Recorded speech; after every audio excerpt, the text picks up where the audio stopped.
is the old wage rate that we would have paid. Why? Because minimum wage is below the current wage rate.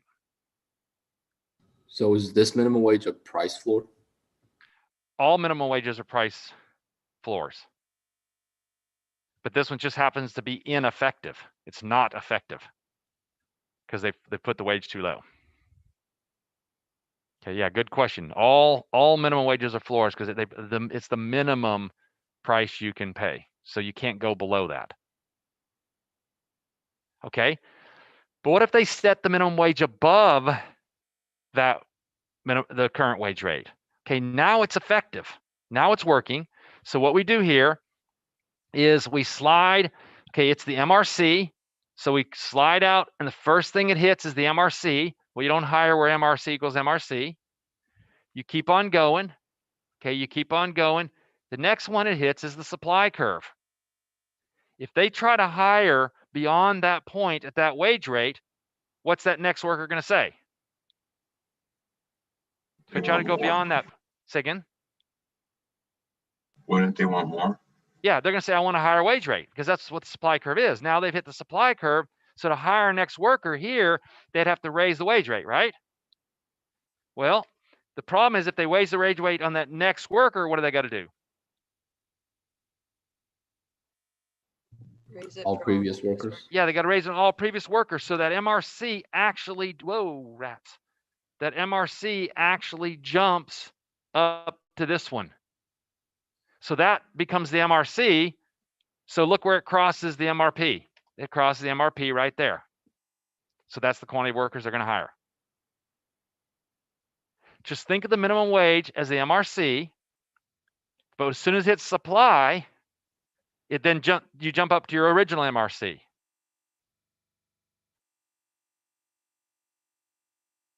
So they're going to hire QL workers here, and they're going to pay the minimum wage. So the wage rate they're going to pay is the minimum wage.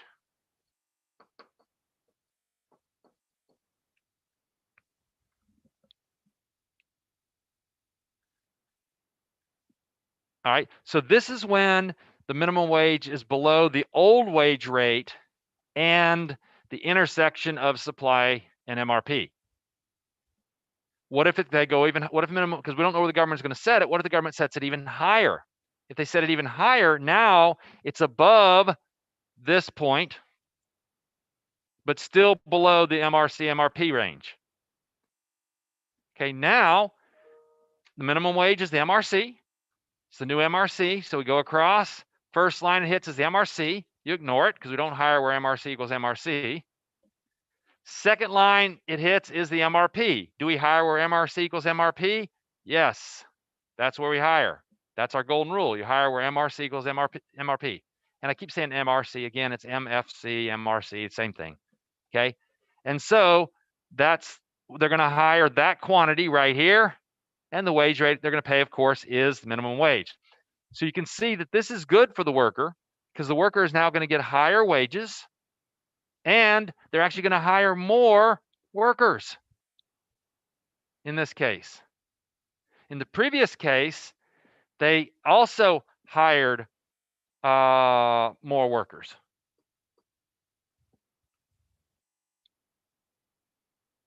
So this is a case where minimum wage actually doesn't lead to unemployment. Minimum wage actually leads to increased employment. Okay, but what if they go even higher? What if they set the really high minimum wage like California is doing, okay? And they're setting it way above that point here, above the MRC, MRP range, okay? What happens now is, again, that minimum wage is the MRC. So you go, and what's the first thing you hit is MRP. That's how many they're going to hire. So what ends up happening there is everybody gets a raise, but they're actually going to hire less workers, so it leads to unemployment. So if you set the minimum wage too high in a monopsony, then you end up getting unemployment, just like you would in a normal market. And guys, keep in mind, monopsonies by themselves don't really exist. Okay, why wouldn't there be a minimum wage in a perfectly competitive or have we just not gotten there yet? Like, would there be a minimum wage like set in a perfectly competitive? Oh, there is now. That's what minimum wage now is. The question is, why wouldn't there, or would there be a perfect minimum wage in a perfect competitive market? Yes, there is. That's what minimum wage is right now. You guys go to get a job, most of y'all are getting paid at or around minimum wage because that's what minimum wage is. If they raise the minimum wage in Georgia to $15 an hour, then you guys all lose your jobs. There'd be massive amounts of unemployment amongst teenagers, massive unemployment amongst teenagers, and prices would skyrocket. Okay, prices of everything would skyrocket.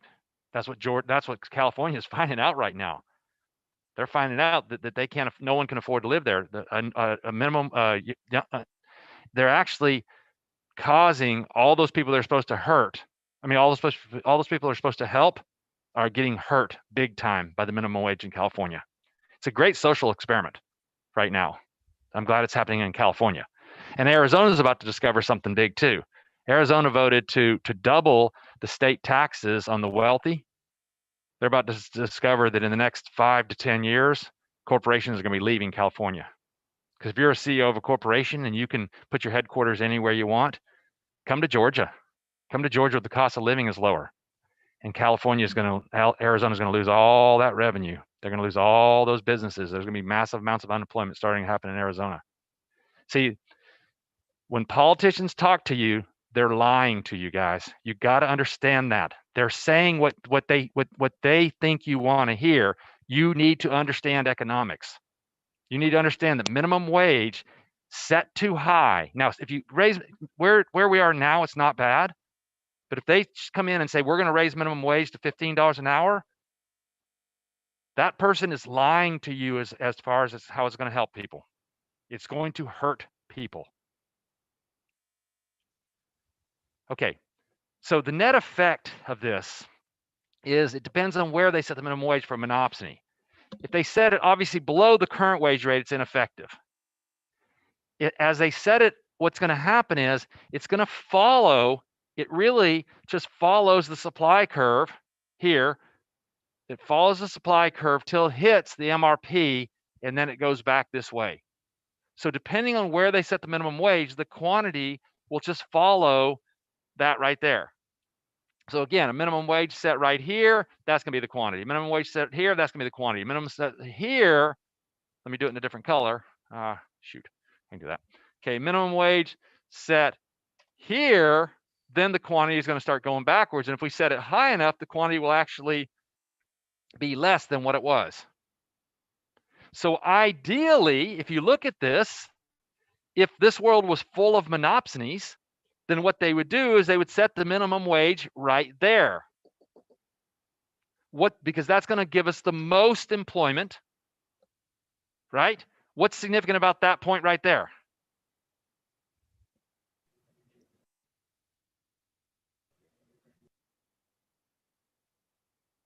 So the socially optimal. No, social optimal is production. Okay. That's where a perfect competitive market would be, guys. That's where the perfect competitive market would be. Okay, so this is the demand curve here. That's where a perfect competitive market would be. And so setting a minimum wage there where a perfect competitive market would naturally clear is the ideal place to go.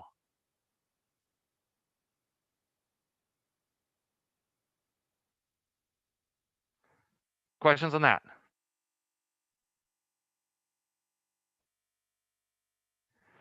Okay, next thing, real quick. This isn't hard here. Okay, labor unions. They might ask a little bit. Oh, before I forget, the term economic rent. You're going to see that in the quiz tonight. Economic rent. It's one of those things that I think pretty much every teacher forgets to teach. Economic rent is when a resource commands a price higher than it could in its next best alternative. Okay, when any resource, any factor of production commands or gets a wage or a rent or a interest rate higher than it could in its next best alternative. For example, you get these professional baseball players that are making $1 million a year that don't even have a high school degree. the difference between what they would have made at McDonald's and what they're getting paid as a baseball player is their economic rent. It's the difference between what they're doing and their next best alternative. That's called an economic rent. Okay. You see stuff like that. Real estate tends to have economic rent because what ends up happening is the price of a house will go up in value when the homeowner didn't do anything to it. It just went up in value. So the difference between the price that they're able to sell for today versus the price that would have been able to sell for a year ago is economic rent. So it's income that is earned that you didn't do anything to get it, basically. So you're going to see it. It's only ever shown up on the test as a definitional thing. It's a minor concept in this class, but anyways, you're going to see it tonight on the practice question. I think it's the first question you see. All right, so unions. Unions are in it to help their constituents. Okay, unions are not in it to help out society. They're there to help out their constituents. And what they want is they want higher wages and better working conditions, right? And so they can do this in two things, okay? What they really want to do here is they want to increase the demand for the labor. They want to increase the demand for their worker, okay? No matter whether we draw a perfect competitive market or a perfect competitive firm or whatever, if this is the wage rate,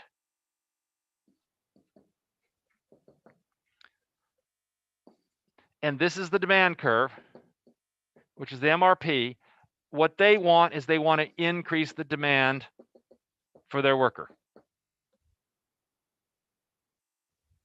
Right? That's what they want. Because then what's going to happen is there's going to be more workers hired. There's going to be more workers hired at, well, in this case, just more workers hired. Except for, okay, let's consider this for a second. And they're not going to test this fine a detail here. But if you think about it, unions are generally monopsonies. Okay, the reason why unions are general monopsonies is because usually there's rules that say that you have to belong to the union.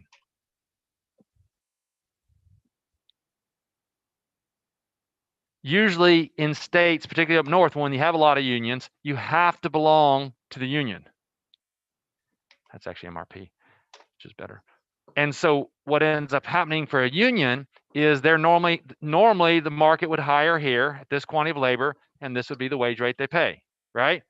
So if the union can increase the demand for their worker, then what's going to happen is there's going to be more workers hired, and they're going to be paid at a higher wage rate. And I didn't mean to go to that equilibrium point right there where the old MRP is. That's just a free. So this is what unions do. Okay, they battle for their workers to try to get higher wages. And the couple things they can do, they want to do just like everything, just like, you know, what shifts the demand curve? Price of the product, productivity of the worker. So unions will actually advertise for the product. Now, the Milk Farmers of America is not necessarily a union, it's a co-op, but it functions just like a union. The milk got milk, the milk mustache, that advertising campaign is done by the Milk Growers of America, whoever it is. It's like a union. What are they trying to do? They're trying to increase the demand for milk, which drives the price of milk up, which increases the demand for the worker. What two things shifts the demand for the worker? Price of the product, productivity of the worker. Unions will often go to their companies and say, hey, that machine that this guy's working on is old. He needs a new machine. He needs a machine that's more productive. Because if the machine is more productive, then they're going to have to hire more workers. Unions are big time for making sure that the company keeps up with the current technology.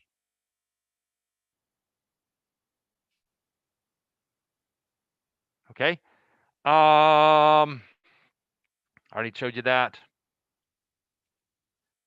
Unions tend to lead to a monopoly in the supply of labor because you have to belong to the union. And then what they'll often do is they'll then establish the wage rate. They'll argue that, hey, we need a minimum wage. All union members should make at least this much. Now we go back to what we just learned about minimum wage. It depends on where they set that minimum wage on whether or not there'll be more or less workers hired. If the union demands too high of wages, then the company will actually start laying workers off, assuming they can do that, assuming that the union allows them to do that.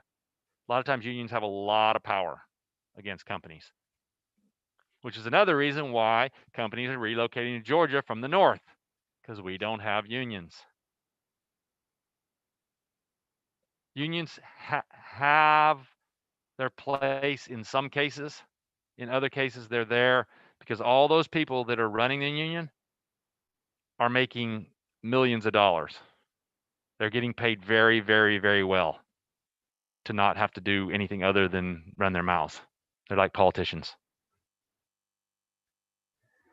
Unions will also try to decrease the supply of labor, okay? Because if they can have less workers in the market, right? Okay, so just think that this is a upward sloping supply and an MRC that rises at a faster rate. We've got our down sloping MRP, right? So normally where we'd hire is MRC equal MRP, we'd hire this quantity of labor and the wage rate would be here. But if we can decrease the supply, oops, wrong color. Rats. If we can decrease the supply of labor, what did I do? There. If we can decrease the supply of labor, then what's going to happen is we're going to now hire the new MRC MRP here, right? So there's actually going to be less workers hired, but the wage rate will be higher. So a couple of ways to do this. One, they can argue big time against immigration. Okay, this is why unions always endorse a Democrat. Okay, I'm sorry, usually endorse a Republican. This Republicans want to restrict immigration. Yes, they'll endorse the Republicans Party because of immigration laws. They want to restrict immigration. They don't want people moving in the country because that actually increases the supply of workers. They'll argue against child labor laws. They'll say, oh, no, this machine's way too dangerous. You need to be at least 21 to be able to work this machine. So anybody under the age of 21 can't get the job with the union. They'll also have mandatory retirement. Oh, this person's 50 years old. You know, that person needs to retire. They're too old. They're too old to work this machine to do this job. And of course, they're always wanting to go to the 38-hour work week instead of the 40-hour work week.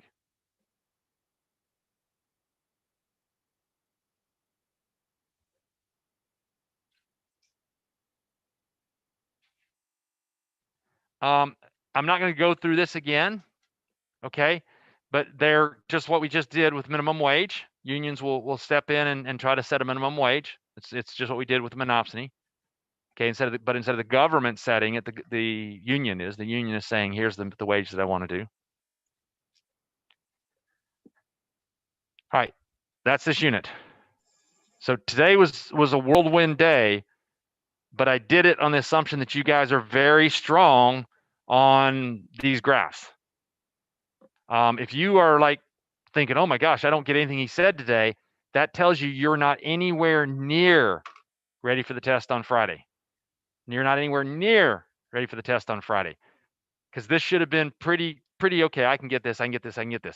What I just went over today, guys, might be one question every, I don't know, a couple of years.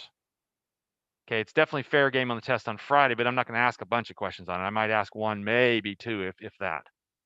Probably just one question on the stuff I went over today, maybe two. Maybe one on minimum wage, one on unions. I don't remember if I put anything on unions on this one or not, but it shows up about every 4 or 5 years in the AP exam. So this is not a major concept today. All right, what are your questions? The last graph was the last graph I didn't draw would have been showing a union minimum wage. So basically that last graph would have been the same as this graph. It just depends on where they set the minimum wage. Okay, the union could set the minimum wage. Not gonna set it below there, but if the union sets anywhere between here all the way out to there, then they increase employment. And so ideally, the minimum wage they would shoot for that point right there, because that's going to give them the most workers.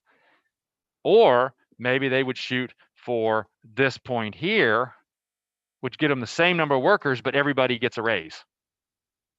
Right? It just depends on what that particular goal of that time period is. Do they want to have more workers all making more money, or do they want to have the same number of workers making more money? The thing the union should never do is go above that red dot. They should never ask for a wage rate above this red dot in that squiggly part, because if they do that, yes, everybody gets a raise, but we're actually going to have less workers. Okay. Now, I say they should never go there. Maybe that's their goal. Maybe by restricting child labor and compulsory retirement, then everybody that gets to keep their job is way better off. So possibly, I guess they could go in that squiggly part. All right, what are your questions? All right, so tomorrow I am not going over the, well, we'll see. We'll see what's going to happen tomorrow. I don't know what's going to happen tomorrow.